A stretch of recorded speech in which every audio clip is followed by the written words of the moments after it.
A very good evening everyone. चलिए बेटा start करने जा रहे हैं हम आपके साथ सेशन। बेटा ये वाला सेशन रहेगा हमारा टेस्ट वन की डिस्कशन के ऊपर। सो मैं आपके साथ ना दो फाइलें शेयर करता रहूंगा, ठीक है। वैसे तो क्वेश्चन पेपर देखो बेटा आप लोगों के सामने भी होना चाहिए। तो what you can simply do is you can just open your question paper in front of you, ठीक है। और सोल्यूशन जो है मैं आपके साथ साइमल्टेनियसली दिखा दूंगा आप लोगों को, ठीक है जी। चलिए बेटा शुरू करते हैं।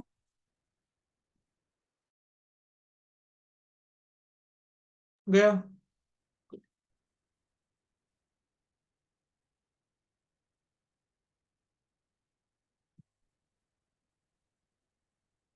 हाँ जी बच्चों। तो बेटा आप लोगों का जो टेस्ट था वो था तीन टॉपिक्स का, ठीक है। Introduction to AS, accounting standard 3 और बायबैक ऑफ सिक्योरिटीज। अगर बेटा हम स्टार्ट करें, देखो सबसे पहला हमने डिवीजन बनाया था objective type question. Objective type question में पहला क्वेश्चन क्या था सर? सर पहला क्वेश्चन था the institute of chartered account of India has so far issued accounting dash accounting standard initially but presented there only dash accounting standard in effect. तो बेटा in totality ना 29 accounting standard है, ठीक है। और 27 है जो अभी है, कौन कौन से नहीं है? 6 और 8 नहीं है। तो इसका जो आंसर आना था बेटा, इस क्वेश्चन का आंसर क्या आना था? 29 एंड 27। तो ऑप्शन नंबर बी था, एक नंबर का आपका बेटा ये क्वेश्चन बना था, ठीक है। इजी क्वेश्चन था, इजी 1 मार्क स्कोरिंग था। Next, the term international financial reporting standard comprises of. International financial reporting standard के अंदर क्या आता है? IFRS इशूड बाय IASB, ठीक है। ये जानबूझ के यहाँ पर मैंने IASC लिखा था एक ऑप्शन के अंदर, जस्ट टू कंफ्यूज, ठीक है। तो इंटरनेशनल फाइनेंशियल रिपोर्टिंग स्टैंडर्ड के अंदर IFRS आएगा which is issued by IASB। तो option should have been option number C, ठीक है। सी ऑप्शन आना था। ये भी आपका 1 मार्क का क्वेश्चन था। देन बेटा आपका अगला सवाल जो आ गया, that your next question is given are the some statement in regard to Ind AS, ठीक है। 6 आपको स्टेटमेंट गिवन थी, आपको आंसर देना था। पहला था कि Ind AS are named and numbered in the same way as to corresponding IAS, ठीक है। बेटा इंडेस कह रहे हैं कि उनकी जो नंबरिंग करी गई है वो सेम वे में करी गई है जैसे कॉरेस्पॉन्डिंग IAS की है। दूसरा क्या है? For Ind AS corresponding to IFRS 100 add हुआ है IFRS नंबर के IFRS में। अगला वो बोलता है कि for Ind AS corresponding to IAS 100 add हुआ है IAS में। डेफिनेटली दोनों में से एक तो ऐसी स्टेटमेंट है जो कि इनकरेक्ट है। दोनों में से एक तो ऐसी स्टेटमेंट है जो कहीं ना कहीं क्या है? इनकरेक्ट है। अगला, एनबीएफसी हैविंग नेट वर्थ, ठीक है, below 250 crore are required to comply with the Ind AS. NBFC जिसकी नेटवर्थ जो है वो 250 करोड़ से नीचे है, ठीक है, कहेंगे उसको इंडेस का कंप्लाई नहीं करना। अगला, एनबीएफसी जिसकी नेट वर्थ बिलो 250 करोड़ है उसको कंप्लाई करना है किसके साथ? एएस के साथ। एंड लास्ट स्टेटमेंट मैंने आपको दी थी कि अनलिस्टेड कंपनीज जो हैं, ठीक है, हैविंग नेटवर्थ 1500 करोड़ और more are required to comply with Ind AS on mandatory basis from 1 April 2017। तो बेटा इसका करेक्ट आंसर आप लोगों का जो था that was option number D. आपकी जो पहली स्टेटमेंट है, सेकंड स्टेटमेंट है और फिफ्थ स्टेटमेंट है वो करेक्ट है, ठीक है। पहली स्टेटमेंट, सेकंड स्टेटमेंट और फिफ्थ स्टेटमेंट जो है बेटा आपकी करेक्ट है। इंड एस की नंबरिंग जो है वो कॉरेस्पॉन्डिंग आईएएस के अकॉर्डिंग होती है।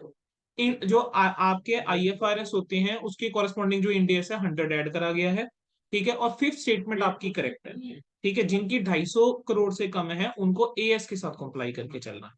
सो ये आपके तीन आपके स्टेटमेंट जो थे इसके अंदर करेक्ट है। तो क्वेश्चन नंबर 1 का ऑप्शन जो है वो डी आए। नेक्स्ट आपका क्या था बेटा? नेक्स्ट क्वेश्चन मैंने ट्रिकी डाला था थोड़ा सा, और इसके अंदर एक छोटी सी टाइपिंग मिस्टेक हो गई थी एक ऑप्शन के अंदर, बट उससे हमारे आंसर्स में फर्क नहीं पड़ा था।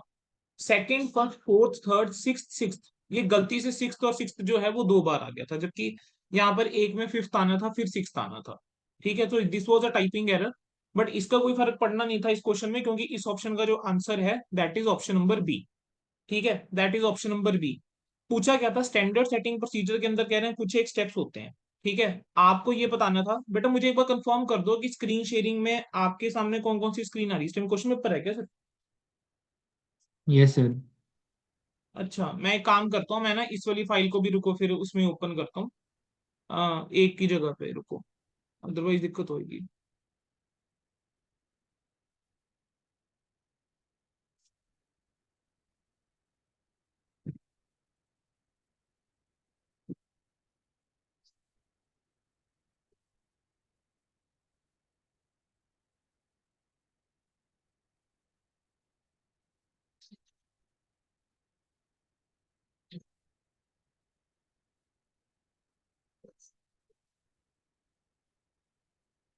क्वेश्चन नंबर 4 बेटा, ठीक है।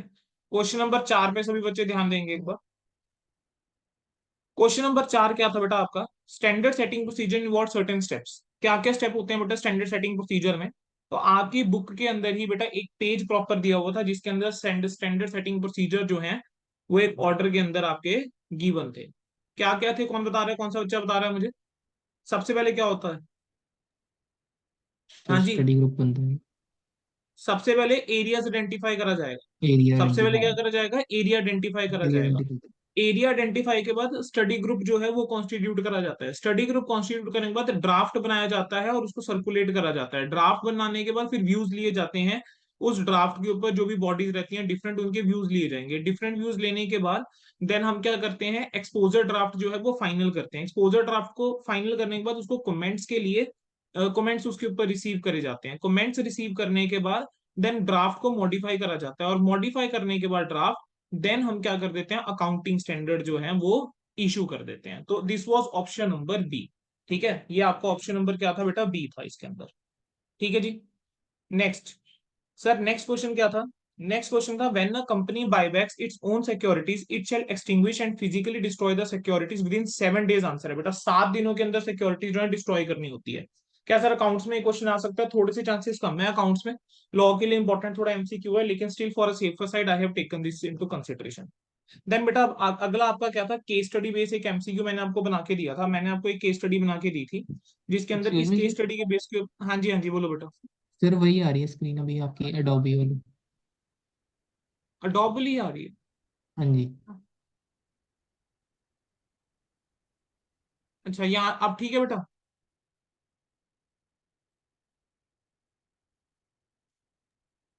हाँ जी सर। अब चेक करना। अब एज एज आ रहा चलो, है। एमसीक्यूज क्लियर हो गए? दोबारा तो नहीं करूंगा रिपीट वो स्क्रीन के चक्कर में? नहीं नहीं सर, वो तो दिख रहा था पहले। ठीक है, 5 एमसीक्यूज बेटा देखो आपके हो गए हैं। नेक्स्ट आपका आ गया case study based MCQs. Now case study based MCQ की अगर हम बात करके चलें, देखो बेटा इसके अंदर क्या था। आपको एक ना क्वेश्चन दे दिया, काइंड ऑफ ये कैश फ्लो स्टेटमेंट का क्वेश्चन था, लेकिन पता है कैसे इन्होंने क्वेश्चन दिया? मैंने इसको ना एमसीक्यूज की फॉर्म में बना दिया। मतलब मैंने आपसे पूछा amount received on sale of debenture कितना, इंटरेस्ट रिसीव्ड ऑन डिवेंचर कितना, amount of machinery purchase during the year कितना, और cash flow from investment activity कितना। ठीक है, तो क्वेश्चन आप लोग अपने पास रखिएगा। ठीक है, अब आ जाएंगे सोल्यूशन की तरफ। ये लो बेटा, ये रहा आपका इसका सोल्यूशन। देखो बेटा पहले ऑप्शन का आंसर क्या था? पहले का आंसर क्या था क्वेश्चन नंबर 6 का? वो था 80,000, ऑप्शन नंबर ए। हम इसको किस तरीके से करना था? बस कुछ नहीं, आप लोगों ने एक ना डिबेंचर अकाउंट बना लेना था। डिबेंचर अकाउंट आप बनाओगे। अब बेटा मुझे एक बार कंफर्म करते रहना, आपके सामने मतलब दो स्क्रीन आ रही है ना? और अगर मैं ऑल टैप कर रहा हूँ तो आपके सामने एक टाइम पे क्वेश्चन पेपर, दूसरे टाइम पे आंसर शीट आ रही है। हाँ जी सर। इस टाइम क्वेश्चन पेपर है यस सर। और इस टाइम आंसर शीट है। Yes sir. ठीक है जी। बेटा 10% डिबेंचर इन्वेस्टमेंट अकाउंट ओपनिंग कितना है? 3 लाख है, और क्लोजिंग कितना है? 4.5 लाख है। ओपनिंग कितना है सर? 3 लाख है, और क्लोजिंग क्या है? 4.5 लाख है। ठीक है, अब इसके अंदर हमारे पास क्या है? 10% डिबेंचर जो है वो परचेज हुए हैं 2 लाख रुपए में, और कुछ डिबेंचर जो है हमने 30,000 में बेचे हैं। तो जो डिबेंचर आपने 2 लाख में परचेज करे डिबेंचर टू बैंक, बेटा क्या हो जाएगी? एंट्री हो जाएगी। आपने कुछ डिबेंचर 30,000 के प्रॉफिट के ऊपर बेचे, तो प्रॉफिट कहां पर आएगा? डेबिट साइड में आएगा, तो statement of P and L. तो आपका बैलेंसिंग फिगर जो आ जाता है यहाँ पे 80,000 आ जाता है। बेटा यही आपका क्या बन जाएगा? सेल का फिगर बन जाएगा, and this was one of the option. ठीक है, 80,000 तो आपका आ जाएगा ऑप्शन नंबर ए। ठीक है जी। नेक्स्ट क्या था? नेक्स्ट इसने क्वेश्चन हमसे पूछा था, कह रहे हैं इंटरेस्ट रिसीव्ड ऑन डिबेंचर। चलिए बेटा इंटरेस्ट रिसीव्ड ऑन डिबेंचर की कैलकुलेशन देखो। बेटा आपके पास ना 1 अप्रैल 2023 को 3 लाख रुपए के डिबेंचर थे। 1 अक्टूबर को आपने परचेज करे 2 लाख की फेस वैल्यू वाले डिबेंचर, और 50,000 वाले आपने क्या कर दिए? बेच दिए। फेस वैल्यू के डिबेंचर आपने बेच दिए, क्योंकि 80,000 में बेशक सेल करा है, लेकिन उसमें बेटा 30 तो प्रॉफिट ही है। 80 में सेल करा, उसमें 30 तो प्रॉफिट ही है, तो फेस वैल्यू ओनली 50,000 ना। और यस इकतीस सर। मार्च चौबीस को क्या है? 4.5 लाख रुपए है। 31 मार्च 24 को क्या है? 4.5 लाख रुपए है। ठीक है, तो बेटा इंटरेस्ट जो है अब इसके अंदर कितना? देखो बेटा 1 अप्रैल से अगर आप देखो 30/9 तक हमारे पास 3 लाख की डिबेंचर है। 10% इंटरेस्ट मिलेगा 6 महीने का। ठीक है, तो हमारे पास क्या आएगा? 15,000 आ जाएगा। हमारे पास क्या आ जाएगा? 15।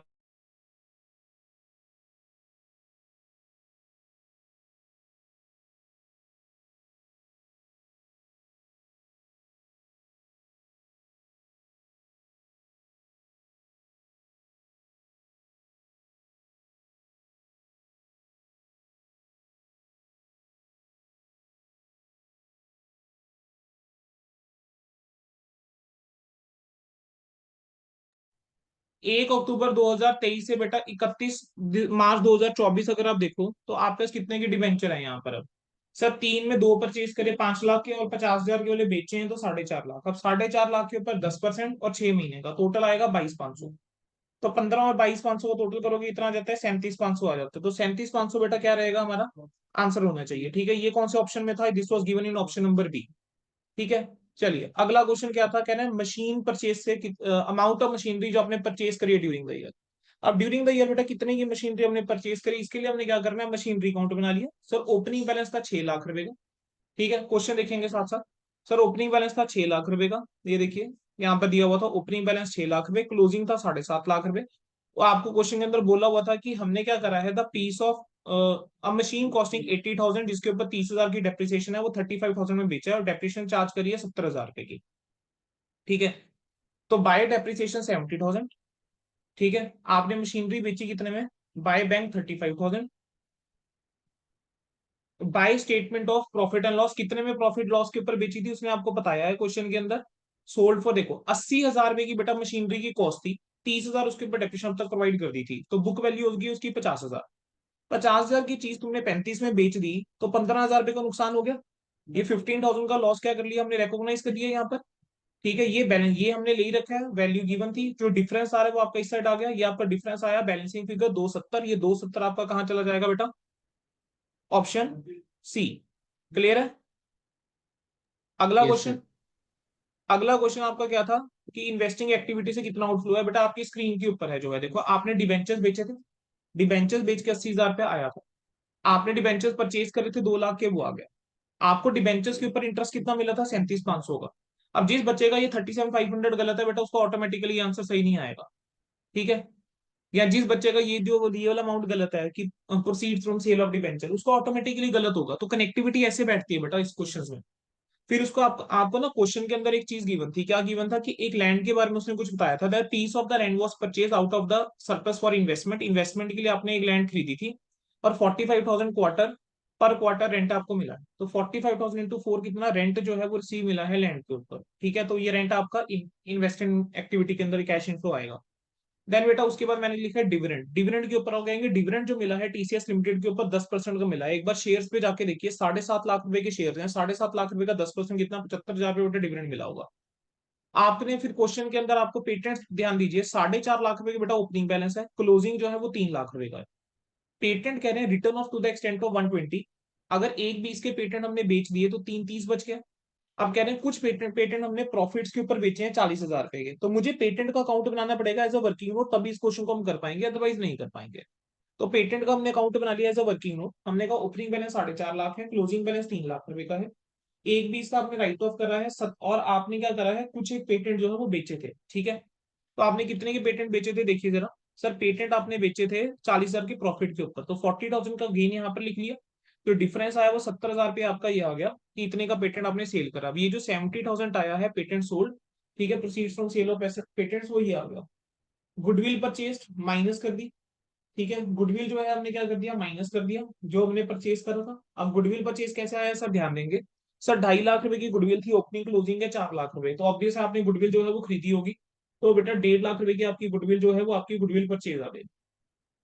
ठीक है जी, चलिए इसके बाद बेटा आपका क्या है, प्लांट एंड मशीनरी जो आपने बेचा है, कितने का प्लांट और मशीनरी है जो आपने बेचा है। सर प्लांट एंड मशीनरी जो आपने बेचा है वो आपने कितने का बेचा, सर 35,000 में बेचा था, तो 35,000 बेटा आपका ये आ गया। ठीक है, और प्लांट जो आपने परचेज करा था वो ये आ गया। नेट देखोगे 140 to 500, this was one of the option, और ऑप्शन नंबर कौन सा था, ये सी था। हो गए बेटा ये वाले क्वेश्चंस, केस स्टडी डन है, एमसीक्यूज डन। अगर पेपर में ध्यान से देखो कितने मार्क्स के एमसीक्यू थे हमारे पास, सर 2 2 4 2 6 2 8, 8 और 2 10, और उसके अलावा 12 13 14 15, बेटा 15 नंबर के देखो एमसीक्यूज थे। अब अगर जिस बच्चे ने, मैं कह रहा हूँ थोड़ा सा ढंग से पढ़ा हो, क्या 15 में से 15 ये क्या मैनेजेबल नहीं थे, मुझे एक चीज बताओ, क्या मैनेजेबल थे? ये 15 मैनेजेबल थे बच्चों। अगला क्या है, what are the key aspects which require the need for convergence towards global standards. अब बेटा इसके अंदर बच्चों ने ना पता क्या करा, आंसर प्रॉपर लिखे नहीं है। मैं ये नहीं कहता कि बिल्कुल हमें बुक की लैंग्वेज चाहिए, अरे बेटा बुक की लैंग्वेज नहीं चाहिए, लेकिन कुछ तो पॉइंट्स लिखो ना, कुछ तो चीजें ठीक लिखो। तो क्या क्या की एस्पेक्ट्स होते हैं जो रिक्वायर्ड होते हैं फॉर नीड फॉर कन्वर्जेंस? एक है कि फंड रेज करना है इंटरनेशनल मार्केट से, हर एक कंट्री के अपने सेट ऑफ रूल्स और रेगुलेशंस होते हैं। तो जब एक एंटरप्राइज अगर फंड रेज करना चाहती है किसी और कंट्री से जहां पर वो लोकेटेड है उससे, तो उसके रूल्स और रेगुलेशंस कहीं ना कहीं अप्लाई कर जाएंगे। तो ठीक है, तो अब आपको क्या करना पड़ेगा, क्योंकि फाइनेंशियल रिपोर्टिंग हर किसी की अलग अलग है, तो आपको कहीं ना कहीं उसको इंप्लीमेंट करके चलना पड़ेगा। नेक्स्ट क्या है, कंपेरेबिलिटी। कह रहे हैं जो भी आपके इंटरनेशनल एनालिस्ट होते हैं या इन्वेस्टर्स होते हैं वो कंपेयर करना चाहेंगे फाइनेंशियल स्टेटमेंट को। ठीक है, जो भी सिमिलर एएस के बेस के ऊपर बनाए हैं उसको। ठीक है, तो हार्मोनाइजेशन जो है फाइनेंशियल रिपोर्टिंग की वो हेल्प करती है कि इन्वेस्टर्स का कॉन्फिडेंस बने और वो डिसीजन ले पाए। यूनिफॉर्मिटी, कंपेरेबिलिटी और ट्रांसफरेबिलिटी। कहेंगे एक स्ट्रॉन्ग नीड है कि लेगिस्लेशन को लगी कि आप यूनिफॉर्मिटी लेकर आओ, रैशनलाइजेशन लेकर आओ, कंपेरेबिलिटी लेकर आओ, ट्रांसपेरेंसी और अडेप्टेबिलिटी लेकर आओ फाइनेंशियल स्टेटमेंट में। ठीक है, क्योंकि मल्टीपल तरह की क्या है अकाउंटिंग स्टैंडर्ड्स हैं अराउंड द ग्लोब। कहीं पर IFRS फॉलो होते हैं, कहीं पे इंटरनेशनल अकाउंटिंग स्टैंडर्ड फॉलो होते हैं, कहीं पे सिंपल एएस है, कहीं इंड एएस है। ठीक है, तो अलग अलग स्टैंडर्ड हमारे पास हैं, कहीं पर गैप है। तो कह रहे हैं जो अकाउंटिंग है अगर वो सेम इवेंट्स और इन्फॉर्मेशन की अगर डिफरेंट रिपोर्टेड नंबर्स दे रही है, ठीक है, तो वो सेल्फ एविडेंट है कि कहीं ना कहीं अकाउंटेंसी क्या हो रही है, डिग्रेड हो रही है, मतलब क्रेडिबिलिटी उसकी कम हो जाती है। ठीक है, कंफ्यूजन क्रिएट होता है। तो यूनिफॉर्मिटी होनी चाहिए। अगला क्या था, इस वजह से कन्वर्जेंस जरूरी है। नेक्स्ट क्या है, ग्लोबल इन्वेस्टर इन्वेस्टमेंट। जो कन्वर्जेंस है फाइनेंशियल रिपोर्टिंग की और अकाउंटिंग स्टैंडर्ड की, उससे क्या होता है, फ्री फ्लो होता है ग्लोबल इन्वेस्टमेंट्स का, और सब्सटेंशियल बेनिफिट मिलते हैं कैपिटल मार्केट स्टेक होल्डर्स के लिए। तो इंप्रूव होता है ओवरऑल एबिलिटी इन्वेस्टर की कि वो ग्लोबल बेसिस पे भी इन्वेस्ट कर सकें। ठीक है, तो ये बेटा आपके क्या थे, कहीं ना कहीं पॉइंट्स थे जो यहाँ पर आ जाने थे। डन है जी। तो अब आ जाते हैं बेटा नेक्स्ट के ऊपर। नेक्स्ट हमारे पास क्या पॉइंट आता है, question number 11। M limited submits the following information pertaining to year 2023-24। क्या है, 2023-24 के रिगार्डिंग एम लिमिटेड ने क्या दिया आपको, ये इन्फॉर्मेशन जो है बेटा दी है। चलिए, ठीक है, अब इसके अंदर बेटा हुआ क्या था, यहाँ पर अब एक टाइपिंग मिस्टेक थी जो रह गई थी। तो अब मैंने वैसे ग्रुप के अंदर मैसेज जब करा था तो मैंने तब भी उसके अंदर ऐड करवा दी थी। आज भी जब क्वेश्चंस रीशेयर करे गए हैं तो मैंने उसके अंदर भी क्या कर दिया था, ऐड कर दी थी ये चीज। ठीक है, मैंने उसके अंदर तब भी जो है ये चीजें क्या कर दी थी, ऐड कर दी थी। क्या थी स्टेटमेंट, हमने बनानी थी कैश फ्लो स्टेटमेंट। हमारी रिक्वायरमेंट क्या थी, कह रहे हैं कि कैश फ्लो स्टेटमेंट बना के चलोगे, कौन से मेथड से, इनडायरेक्ट मेथड से। इनडायरेक्ट मेथड से कैश फ्लो स्टेटमेंट बनानी थी और हमें फाइंड करना था क्या, closing cash at bank balance. ठीक है, गिवन क्या है, गिवन ओपनिंग बैलेंस जो है वो है 11.55 लैक्स। गिवन ओपनिंग बैलेंस जो है वो 11.55 लैक्स। ठीक है, करें क्वेश्चन शुरू बेटा, किस तरीके से करेंगे क्वेश्चन, चलो मुझे बताओ।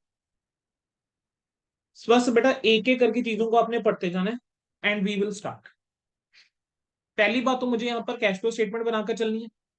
ठीक है, अब कैश फ्लो स्टेटमेंट अगर मुझे यहाँ पे बना के चलनी है वो भी इनडायरेक्ट मेथड से बोला है। इनडायरेक्ट मेथड की बात करके चलता है तो सीधी सी बात है बेटा, प्रॉफिटेबिलिटी से कहीं ना कहीं स्टार्ट होता है ना। उल्टा चल देते हैं ना, नेट प्रॉफिट बिफोर टैक्स से स्टार्ट हो रहा होता है। अब इस क्वेश्चन को ध्यान से देखो, मेरे पास नेट प्रॉफिट बिफोर टैक्स तो नहीं गिवन, बट मेरे को ना नेट इनकम भी गिवन। तो मैं ना स्टार्टिंग पॉइंट अपना क्या बना लूंगा, नेट इनकम बना लूंगा। तो ऑपरेटिंग एक्टिविटी जब मैं सॉल्व करके दिखाऊंगा, ये आ गया ऑपरेटिंग, ये आ जाएगा इन्वेस्टिंग, और यहाँ हम कर लेते हैं फाइनेंसिंग। ऑपरेटिंग एक्टिविटी हम स्टार्ट करेंगे तो नेट इनकम 8.30 से मैं स्टार्ट कर दूंगा। अब इसके अंदर मैं एडजस्टमेंट करूंगा नॉन कैश और नॉन ऑपरेटिंग आइटम्स के लिए। अब नॉन कैश और नॉन ऑपरेटिंग आइटम्स के लिए अगर मैं एडजस्टमेंट करके चलूं, तो मेरा यहाँ पर क्या क्या चीजें हैं, देखो एक है अमोर्टाइजेशन है, ठीक है, डेप्रिसिएशन है, फिर आपका क्या है, gain from disposal of assets, लेकिन नेगेटिव में गिवन है, इसका मतलब क्या है, लॉस है। तो ये तीनों पॉइंट्स क्या कर दूंगा, मैं ऐड कर दूंगा। ठीक है, अब मुझे पता है यहाँ पर एक व्यू पॉइंट आएगा डिविडेंड को लेकर, बट डोंट वरी मैं डिविडेंड वाले पॉइंट के ऊपर आऊंगा बेटा अभी। 5.75 आ गया आपका। ठीक है, देन आपका आ जाएगा 6.220 और आपका आ जाएगा 5। तो इसको हम ऐड कर देंगे, प्रॉपर प्रेजेंटेशन भी दिखा दूंगा अभी। तो बेटा ये आ जाएगा operating profit before working capital changes. अब वर्किंग कैपिटल चेंजेस अगर हम देखें तो मेरे को दिया हुआ है कि इंक्रीज हुआ है अकाउंट रिसीवेबल के अंदर 11.5 से। करंट एसेट के अंदर अगर इंक्रीज होता है आप क्या करके चलते हो, माइनस करके चलते हो। तो 11.50 जो है मैं क्या करूंगा, माइनस करके चलूंगा सर, और कोई आइटम जो है वो है नहीं। तो आपका जो रिजल्ट आएगा 13.75 आ जाएगा, ये आपका ऑपरेटिंग एक्टिविटी से आ जाएगा। इन्वेस्टिंग एक्टिविटी की बात करके चलें तो बेटा कैपिटल एक्सपेंडिचर आपको गिवन है 19.90 का।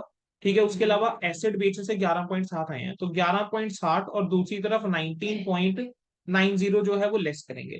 ठीक है, तो आपके पास क्या आ जाएगा, ये आ जाएगा 8.30 जो है वो लेस हो जाएगा। 8.30 जो है वो क्या हो जाएगा, लेस हो जाएगा। अगला क्या है, cash flow from financing activity. Now cash flow from financing activity की बात करके चले। ठीक है, additional shares issued 16.50। Additional shares जो है अगर हमने इशू करे हैं कितने के, 16.5 के, वो आपका आ जाएगा फाइनेंसिंग के अंदर।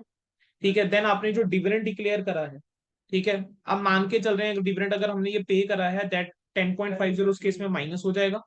ठीक है बच्चों, फिर उसके बाद आपका और पे पॉइंट है जो यहाँ पर आएगा, ये सर रिडम्पशन करी है हमने 12.5% डिबेंचर की, तो 12.50 रिडम्पशन ऑफ डिबेंचर आ जाएगा। ठीक है जी, तो ये वाले पॉइंट्स हैं जो बेटा आपके इस क्वेश्चन के अंदर बन जाएंगे। अब इसको आप सॉल्व करोगे then it will come out to be 6.50 negative. ठीक है, अब आ जाओ जरा यहाँ पर। ठीक है, इस वाले क्वेश्चन को जरा यहां से देखिए, इसके सॉल्यूशन को।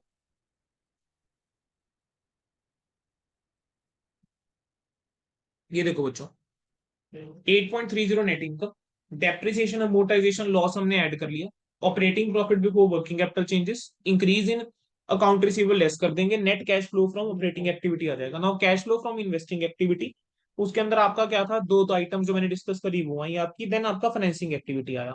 तो आपका आंसर क्या आया, 1.05 ही आया। 1.05 के बाद आपने क्या करा, नेट डिक्रीज आ गया बेसिकली 1.05। ठीक है, अब इसके अंदर ओपनिंग वाला ऐड करा, आपके पास क्लोजिंग आ गया। अब यहाँ पर ना देखो दो इस ये एक ऐसा क्वेश्चन है बेटा जिसके अंदर ना मल्टीपल आंसर हो सकते हैं डिपेंडिंग ऑन द assumption। अगर आप ये मान के चलते हो कि अब मैंने ये माना है कि जो डिविडेंड डिक्लेयर करा गया है वो पेड हुआ है ड्यूरिंग द ईयर। ठीक है, और मैं दूसरी तरफ ये भी मान के चल रहा हूँ कि जो नेट इनकम है वो जो है बिफोर डिविडेंड है।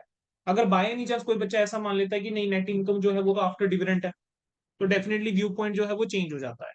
Now this question has been taken from बेटा CA final one of the old RTPs, तो डेफिनेटली इसकी जो एक्सपेक्टेशन है पेपर में थोड़ा सा कम हो जाती है। ठीक है,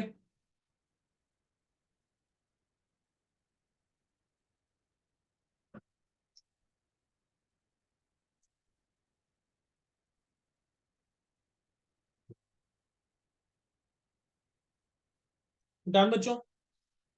अब यहाँ पर बेटा एक और पॉइंट है जो शायद कोई कोई बच्चा व्यू ये भी ले ले, कह रहे हैं कि sir redemption of debenture given है 9% डिबेंचर। ठीक है, अब रिडम्पशन ऑफ डिबेंचर का बेटा यहाँ पर सीधा अमाउंट गिवन था हमें कितना, 12.5 का, तो कोई बच्चा है ये भी मान सकता था कि 12.5 के ऊपर जो है 9% जो है हम इंटरेस्ट निकाल लें।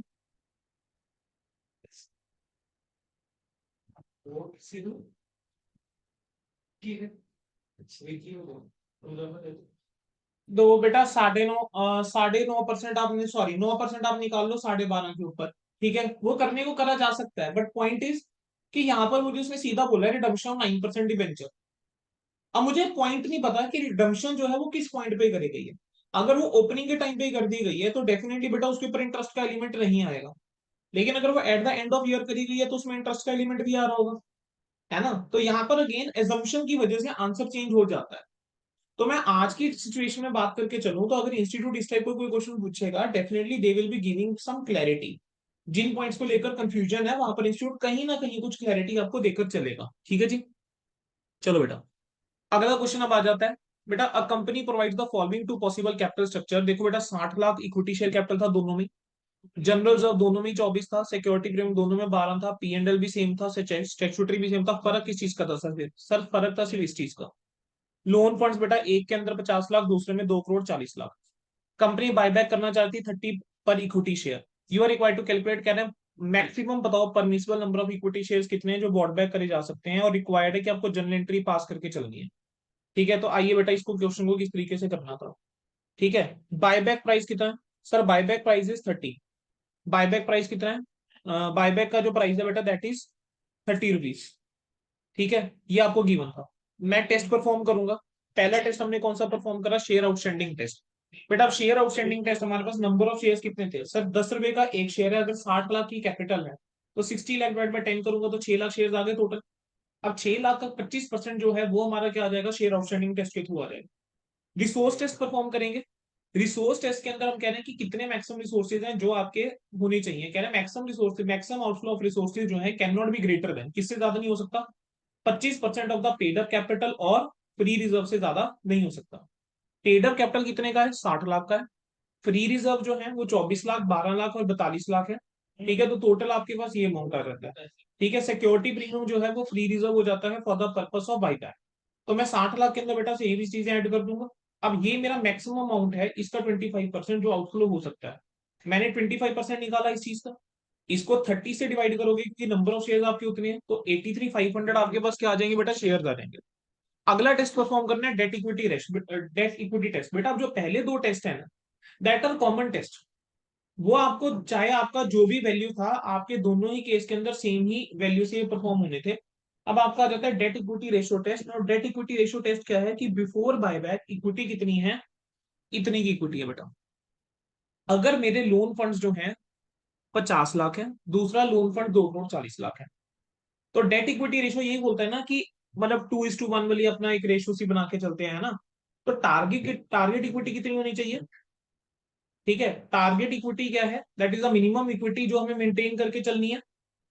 इस 50 लाख रुपीज का 1:2 और 2 करोड़ 40 का 1:2। अभी हमारी प्रेजेंट इक्विटी कितनी है? 100। इतना। यहां पर कितनी है? इतनी। बेटा ऑब्वियस ही बात है कि पहली सिचुएशन के अंदर हम कह रहे हैं कि मिनिमम इक्विटी जो मेंटेन करनी है बायबैक वाला 25 लाख है, और हमारी प्रेजेंट इक्विटी कम। दूसरी सिचुएशन के अंदर हमारी मिनिमम इक्विटी जो मेंटेन करनी है वो ज्यादा है और प्रेजेंट इक्विटी कम है। अब सेकंड केस के अंदर जब मेरी प्रेजेंट इक्विटी जो है, ठीक है, वो कम है और ज्यादा इक्विटी मेंटेन करने की जरूरत है, तो सेकंड सिचुएशन में तो बायबैक हो ही नहीं सकता। तो वही लिखा कि सिचुएशन टू में बायबैक ही पॉसिबल नहीं है। कहेंगे सिंस इक्विटी जो मेंटेन्ड है वो मोर है प्रेजेंट इक्विटी से, तो बायबैक नहीं होगा। अब कहते हैं जहां पर आपके लोन फंड्स जो है वो 50 लाख रुपए के हैं, अब वहां पर हम कैलकुलेशन कर लेंगे। हमने कहा मान लो कि जो अमाउंट सीआरआर के अंदर ट्रांसफर करनी है वो एक्स है, जो अमाउंट अवेलेबल है बायबैक के लिए वो वाई है। ठीक है, तो हम क्या करके चलें? हमने क्या करा, जो मेरे पास इक्विटी था हमने उसका बैलेंस लिया प्रेजेंट इक्विटी का, उसमें से माइनस कर दिया वो अमाउंट जो हमने सीआरआर में ट्रांसफर करना है। माइनस कर दिया कितना? 25 लाख रुपीज। ठीक है, जो हमें इक्विटी का बैलेंस बेसिकली मेंटेन करके रखना है। किसके बराबर आ जाएगा? वाई, वो आ जाएगा वाई के बराबर। ठीक है, वाई क्या है? बेसिकली ये वो अमाउंट हो गया जो आपके सब अवेलेबल है बाईबैक के लिए। इसको 30 से डिवाइड करूंगा, 10 से मल्टीप्लाई करूंगा तो क्या आ जाएगा? y = 3x आ जाएगा आपके पास। y = क्या आ जाएगा? 3x आ जाएगा। अब इक्वेशन को बेटा सॉल्व करोगे, ठीक है, तो आपके पास x आ जाता है इसको सॉल्व करके 18,80,000 रुपए, y आ जाता है 56,40,000 रुपए। नंबर ऑफ शेयर जो बॉट बैक करे जा सकते हैं वो है 56,40,000 रुपए डिवाइड बाय 30। तो this comes out to be 1,88,000 shares. अब आपने क्या करना था, एक स्टेटमेंट बना ली जिसके अंदर हमने दिखाया कि भाई कितने कितने शेयर्स बॉट बैक करे जा सकते थे लोन फंड्स। 50 लाख, 2 करोड़ 40 लाख। बेटा जब आप ये क्वेश्चन देख रहे हो ना, आपने प्रेजेंटेशन भी देख के चलिए, देखो मैंने कैसे प्रेजेंट करा होगा। ठीक है, पर्पस सिर्फ ये नहीं है कि हमने वहां चेक करने की गलती हमने कहाँ करी, हमने ये भी देखना है प्रेजेंटेशन कैसे करनी थी। शेयर आउटस्टैंडिंग टेस्ट दोनों में सेम रहेगा, रिसोर्स टेस्ट दोनों में सेम रहेगा। डेट इक्विटी टेस्ट यहाँ पर देखो जीरो ही आना है क्योंकि इस अकॉर्डिंग बायबैक कर नहीं सकते। यहाँ पर डेट इक्विटी रेशियो टेस्ट के अकॉर्डिंग 188 आया। अब तीनों में से जो लोवेस्ट है that is the maximum buyback you can do, तो 83,500। अब 83,500 के हिसाब से एंट्री कर देनी थी। आपने क्या करना था, equity share capital account debit premium on buyback to equity share buyback. फिर जब इनको पेमेंट करते हैं तो equity share buyback to bank, और हम जो प्रीमियम था उसको राइट ऑफ कर देते सिक्योरिटी प्रीमियम और फ्री रिजर्व को यूज करके। ठीक है, और जनरल जब हमने सीआरआर के अंदर अमाउंट ट्रांसफर कर देना था। ठीक है, तो बेटा एक बार देख लीजिए, कंफर्म कर दीजिए, कोई डाउट है प्लीज पूछ लीजिए।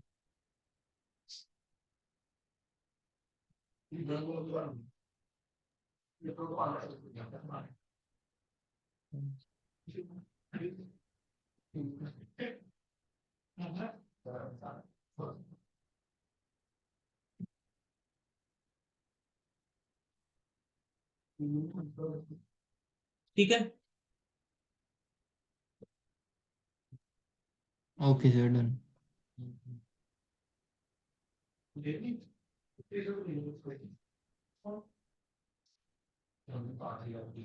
डन बेटा, बढ़ सकता हूँ आगे? Yes sir. यस। चलिए बेटा, लास्ट क्वेश्चन। ठीक है, 15 नंबर का सवाल था, कैश फ्लो स्टेटमेंट बनानी थी। बेटा आपको क्या गिवन था, शेयर कैपिटल गिवन था, general reserve, P&L, capital reserve, non current liabilities 15% debentures, trade payables, मतलब सब काफी पॉइंट्स गिवन थे। देन आपको पूछेगा एडिशनल इन्फॉर्मेशन बेटा गिवन, ठीक है जी। अब बेटा ये जो एडिशनल इन्फॉर्मेशन गिवन थी उसके अंदर आपको पहली एडजस्टमेंट गिवन है कि फिक्स एसेट जो है आपने वो क्या करे हैं during the year, fix asset जिसकी नेट बुक वैल्यू 11,250 है, ठीक है, वो आपने बेच दी है 9,000 रुपए में। एक्यूमुलेटेड डेप्रिसिएशन 33,750 जिसके ऊपर आपने लगाई हुई थी।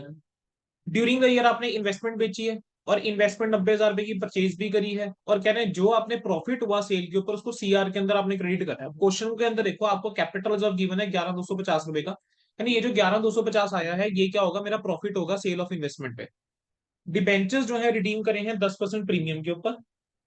और अगला पॉइंट क्या गिवन है, नेक्स्ट पॉइंट गिवन है during the year bad debts हैं 15,750 के, ठीक है, were written off against provision for doubtful debt. चलिए बेटा अब इस क्वेश्चन को जो है वो करने का क्या तरीका रहना था, चलो समझने की कोशिश करते हैं। सर मैं क्या करूंगा, फिक्स एसेट अकाउंट बना लूं, क्योंकि फिक्स एसेट अकाउंट तो मुझे बनाना ही पड़ेगा, और मैं एक्यूमुलेटेड डेप्रिसिएशन अकाउंट बना लूं। बेटा आई होप क्वेश्चन सबके सामने है, नहीं है तो प्लीज ऐसा करो, व्हाट्सअप ग्रुप जो है वो ओपन करके वहां से क्वेश्चन निकाल लो, ठीक है। वहां से क्वेश्चन निकालने और देखना शुरू करेंगे बेटा साथ साथ। देखो बेटा मैंने क्या करा, मैंने फिक्स एसेट का अकाउंट बना लिया और एक्यूमुलेटेड डेप्रिसिएशन का अकाउंट बना लिया। सबसे पहले मेरे को फिक्स एसेट का ओपनिंग बैलेंस कितना गिवन था, आ जाओ जरा। सर फिक्स एसेट का ओपनिंग बैलेंस मेरे पास जो था दैट वाज 1125,000, ठीक है, और क्लोजिंग बैलेंस था 13,50,000 रुपए का, ठीक है सर। आपको एक्यूमुलेटेड डेप्रिसिएशन का बैलेंस कितना गिवन था, 225 और 2812500, तो ये मैंने एक्यूमुलेटेड डेप्रिसिएशन का बैलेंस में आ दिया, बैलेंस करे डाउन लिख लिया। अब क्वेश्चन में पहली डिटेल गिवन थी कि हमने क्या करा है, फिक्स एसेट जिसकी नेट बुक वैल्यू 11,250 है, एक्यूमुलेटेड डेप्रिसिएशन 33,750। अगर 11,250 और 33,750 का अगर आप टोटल करके चलो, ठीक है, वो आपने 90,000 में बेचा, तो ड्यूरिंग द ईयर अगर आपने 33,750 रुपए की डेप्रिसिएशन उसके ऊपर लगाकर बेटा तुम बैठे हो, तो बेटा क्या होना चाहिए, बस मुझे इतना। सर सिंपल सी बात है, accumulated depreciation to fix asset, जो एसेट बेचा 33,750, ये आ जाएगा 33,750 यहाँ पर। अब आपने इस एसेट को 9,000 में बेच दिया, ये आ गया बेटा आपका 9,000। अब यहाँ पर क्या हुआ, लॉस हुआ, क्यों, नेट बुक वैल्यू है 11,250 रुपए की, बेच रहे हो 9,000 में, तो ये जो 2,250 रुपए का लॉस हुआ ये आ गया by profit and loss account, ठीक है जी।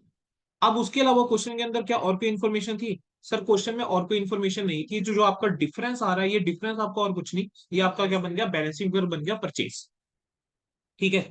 और जो इधर डिफरेंस आ रहा है 90,000 रुपए का, ये क्या बन गया हमारा, ये मेरा डेप्रिसिएशन फॉर द ईयर बन गया। ये जो डिफरेंस आ रहा है 90,000 रुपए का, ये मेरे लिए क्या बन गया, ये मेरा डेप्रिसिएशन फॉर द ईयर बन गया बेटा, ठीक है जी। चलिए अब बेटा इसके बाद आप अगर क्वेश्चन को और देखोगे, तो क्वेश्चन के अंदर आपके पास क्या है, प्रोविजन फॉर टैक्सेशन का कुछ ओपनिंग बैलेंस है, प्रोविजन फॉर टैक्सेशन का कुछ क्लोजिंग बैलेंस है, और ड्यूरिंग द ईयर वो बता रहा है कि कितना टैक्स हमने पे करा है। तो अगर मैं प्रोविजन फॉर टैक्सेशन अकाउंट बना लूं तो मेरा काम आसान हो जाता है, by balance brought down to balance carry down, हमने इतना टैक्स ड्यूरिंग द ईयर पे करा है, तो यानी इतने की हमने प्रोविजन क्रिएट करी होगी, profit and loss to provision, profit and loss to provision, ठीक है जी।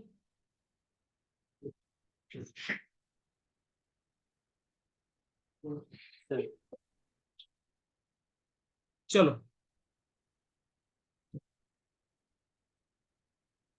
कैश फ्लो फ्रॉम, बेटा अब हम बनाएंगे कैश फ्लो स्टेटमेंट, तो cash flow from operating activity अगर हम शुरू करें, मेरा स्टार्टिंग पॉइंट क्या रहना चाहिए, नेट प्रॉफिट। आ जाइए बेटा, प्रॉफिट एंड लॉस का बेटा आपको ना कुछ ओपनिंग बैलेंस गिवन है 9,562,500 और क्लोजिंग बैलेंस गिवन है 213,750। इन दोनों का अगर आप डिफरेंस लो, मतलब ये मेरा प्रॉफिट फॉर द ईयर, लेकिन इस क्वेश्चन के अंदर कुछ एक पॉइंट्स ऐसे हैं जो मुझे गिवन है जिसके अंदर मुझे एडजस्टमेंट करनी पड़ेगी। एग्जाम्पल के तौर पे अगर आप देखो, जनरल जॉब का ओपनिंग बैलेंस था 258 और क्लोजिंग बैलेंस है 319,500, इसका मतलब क्या है कि आपने जनरल जॉब के अंदर कुछ पैसा ट्रांसफर करा होगा और वो डेफिनेटली प्रॉफिट में से हुआ होगा। तो transfer to general job is an appropriation, तो उस एप्रोप्रिएशन का इंपैक्ट मैं लेकर चलूंगा, तो मुझे क्या करना चाहिए, एड बैक कर देना चाहिए, मुझे क्या कर देना चाहिए, वो एड बैक कर देना चाहिए, ठीक है। इसी तरीके से जो हमने प्रोविजन क्रिएट करी है टैक्स की, वो एड बैक करनी चाहिए, because I need profit before tax, ठीक है, तो मुझे उसको भी एड बैक करना चाहिए। फिर हमने क्या करा है, क्वेश्चन के अंदर मुझे एक पॉइंट गिवन था कि हमने डिविडेंड डिक्लेयर करा है, डिविडेंड पे करा है ड्यूरिंग द ईयर 33,750 का, तो ये भी हमने प्रॉफिट में से करा होगा, तो ये 33,750 भी मुझे ऐड करना चाहिए। तो हमने क्या कर देंगे, तीनों को ऐड कर देंगे, तो मेरे पास आ जाएगा net profit before tax and extra ordinary item. अब मुझे एडजस्टमेंट करनी है non cash and non operating items के लिए। अब नॉन कैश और नॉन ऑपरेटिंग आइटम्स के लिए अगर मैं एडजस्टमेंट करके चलूं, तो उसके अंदर सबसे पहले क्या आ जाएगा, सर उसके अंदर देखो सर एक तो डेप्रिसिएशन ही है जो 90,000 रुपए की बेटा आप निकाल कर आए हो, है ना, एक तो डेप्रिसिएशन है ही है। उसके अलावा जरा क्वेश्चन को ध्यान से देखो, तुम्हें क्या लग रहा है कौन कौन से पॉइंट है जो आ जाएंगे। सर हमने ना फिक्स एसेट बेचा है, फिक्स एसेट के ऊपर कुछ गेन या लॉस हुआ है, सर लॉस हुआ था तो वो लॉस भी आना चाहिए 2250 रुपए का। ठीक है जी। आपको क्वेश्चन के अंदर कह रहा है कि हम क्या करने जा रहे हैं, डिबेंचर्स को रिडीम कर रहे हैं 10% प्रीमियम के ऊपर, तो मुझे इस प्रीमियम को भी राइट ऑफ करना पड़ेगा प्रॉफिट एंड लॉस में से। तो ठीक है, तो ये प्रीमियम भी आएगा मेरा। अब डिबेंचर्स कितने के हैं, सर डिबेंचर्स जो है मेरे पास हैं 225 और 337,500, 337,500 और 225 का डिफरेंस ले लीजिए। 337,500 और 225 का बेटा डिफरेंस लो। ठीक है, कितने का डिफरेंस आ रहा है, 112,500, इसका 10% जो है 11,250, वो हमारा क्या आ जाएगा, इंटरेस्ट, वो हमारा प्रीमियम आ जाएगा। ठीक है। अब अच्छा, अब डिबेंचर्स हैं, उसके ऊपर इंटरेस्ट भी तो रहेगा, डिबेंचर्स के ऊपर इंटरेस्ट भी तो रहेगा। अब क्वेश्चन के अंदर बेटा उसने ये नहीं बताया कि डिबेंचर्स आप किस टाइम पे रिडीम करके चल रहे हो, so we will take an assumption कि डिबेंचर्स की जो रिडम्पशन हो रही है वो at the end of year हो रही है। अगर at the end of year है तो आई विल कैलकुलेट 337500 के ऊपर मैं पूरा का पूरा इंटरेस्ट निकालूंगा। डेफिनेटली ऑल्टरनेटिव यूज देयर कि आप मान के चलो कि डिबेंचर जो रिडीम कर दी वो स्टार्टिंग में कर दी, अगर स्टार्टिंग में कर दे तो डिबेंचर रिडीम तो आपका 225 के ऊपर इंटरेस्ट निकलेगा। ठीक है बेटा, क्लियर है। चलिए फिर बेटा इसके बाद क्या करूंगा, और कोई आइटम आएगी, नहीं सर और कोई आइटम नहीं बची, तो हम operating profit before working capital changes आ जाएगा। सर उसके बाद मैं क्या करूंगा, अब करंट एसेट्स और करंट लाइबिलिटीज देखना शुरू करो। सर मेरे पास करंट एसेट्स और करंट इन लाइबिलिटीज नाम पे inventories, trade receivable, other current assets, provision. अब ट्रेड रिसीवेबल और प्रोविजन के रिगार्डिंग ना एक एडजस्टमेंट गिवन है, मुझे उस एडजस्टमेंट को कंसीडर करना पड़ेगा। करेंट ड्यूरिंग द ईयर 15,750 रुपए के बैड डेब्ट्स हुए थे जो आपने प्रोविजन के अगेंस्ट राइट ऑफ कर दिए। सर एक तरीका है कि आप दो अकाउंट बना लीजिए। ठीक है, एक तरीका क्या है बेटा, आप दो अकाउंट बना लीजिए और देख लीजिए कि डिफरेंस क्या है। एक प्रोविजन का अकाउंट बनाओ, एक डेटर्स का अकाउंट बनाओ। ठीक है, और देख लो तुम लोग।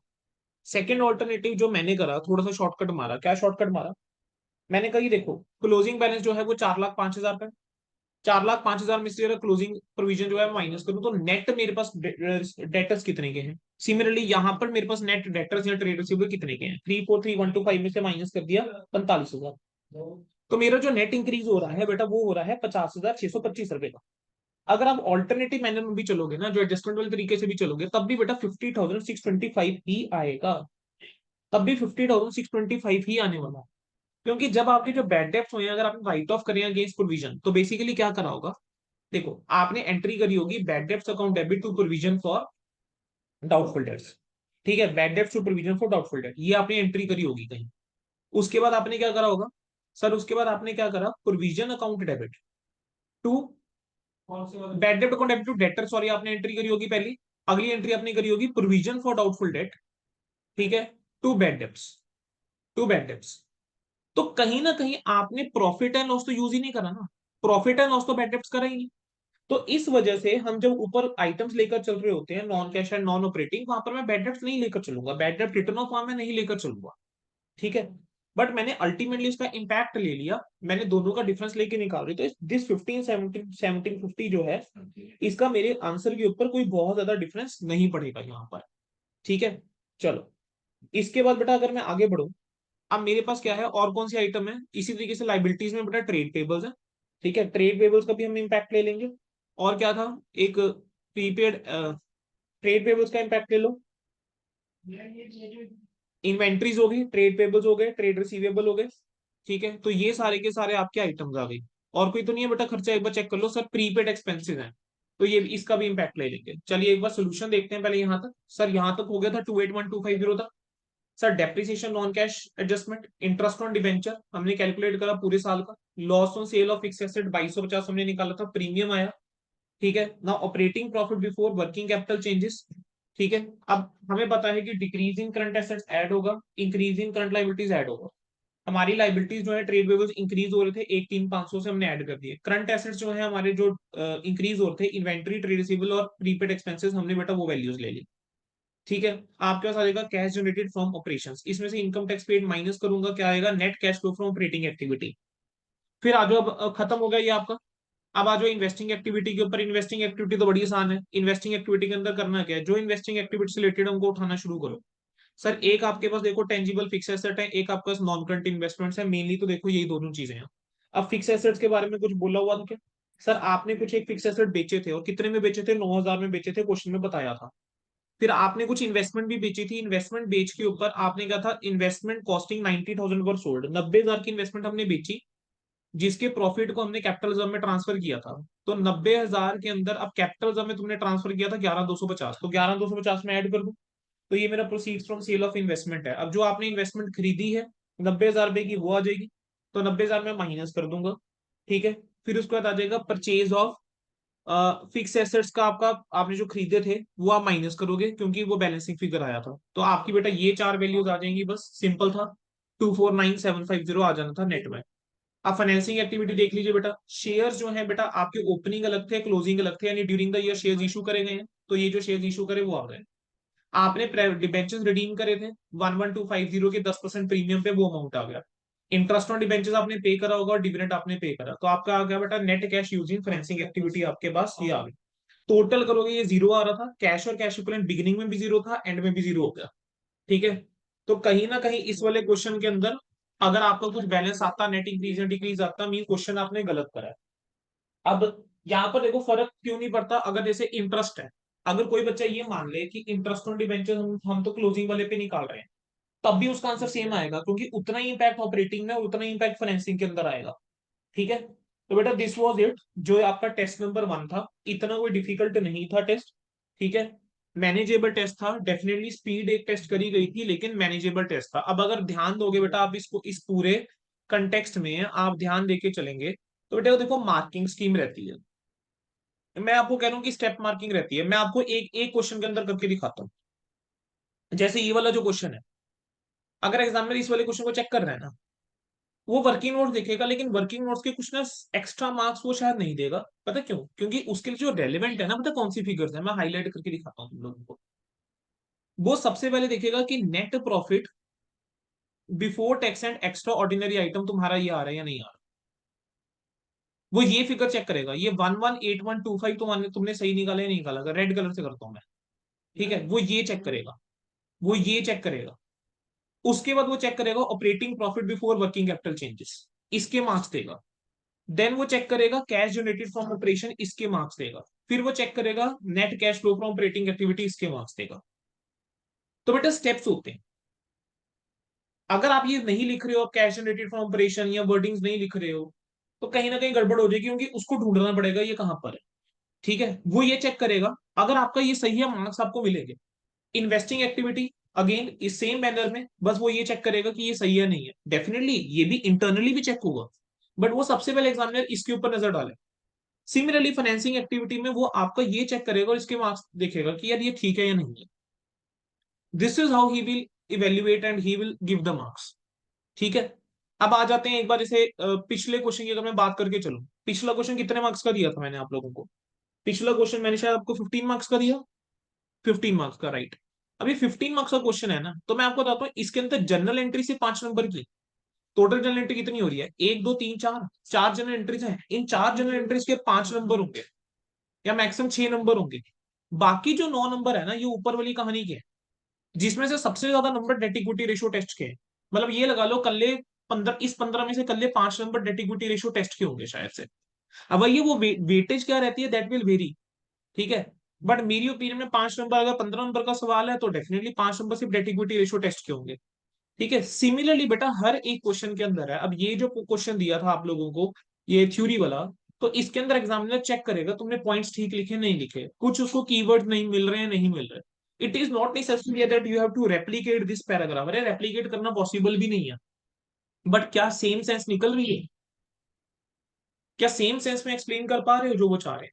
This is what expected from exam by you. ठीक है, जहां तक बात है बेटा एमसीक्यूज की, एमसीक्यू के अंदर बस आपको ऑप्शन मार्क करके आना है, आपको एक्सप्लेनेशन नहीं देकर आनी। आपको सिंपली ऑप्शन मार्क करके आना है। मैंने एक्सप्लेनेशन क्यों दे दी अपने सजेस्टेड आंसर के अंदर, ताकि जब कल को कोई भी बच्चा फाइल देख रहा है उसको पता तो हो ना यार आंसर कैसे आया। ठीक है, only for that purpose I have given the file, otherwise I could have avoided this. ठीक है, तो ये वाली फाइल बेटा मैं आपके साथ दोबारा शेयर कर देता हूँ अभी के अभी। ठीक है, मेरी तरफ से बेटा टेस्ट की डिस्कशन जो है आपकी पूरी हो गई है। किसी बच्चे ने कुछ पूछना है इस टेस्ट के ऊपर तो बेटा पूछ लीजिए।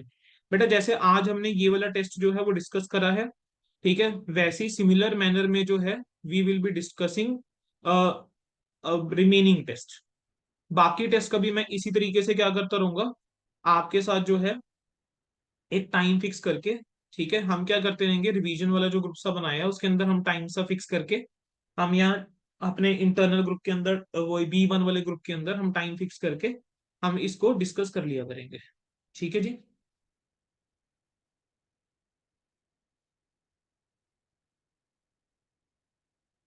बेटा किसी बच्चे ने कुछ पूछना है?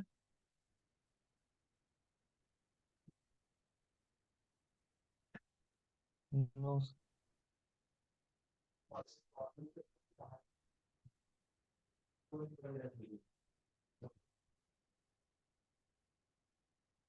चलिए बेटा, we are ending the session. ठीक है बेटा, परसों में बेटा मोस्ट प्रोबेबली परसों आपके साथ एक सेशन रहेगा tentatively, accounting standard 1, accounting standard 4 and 5।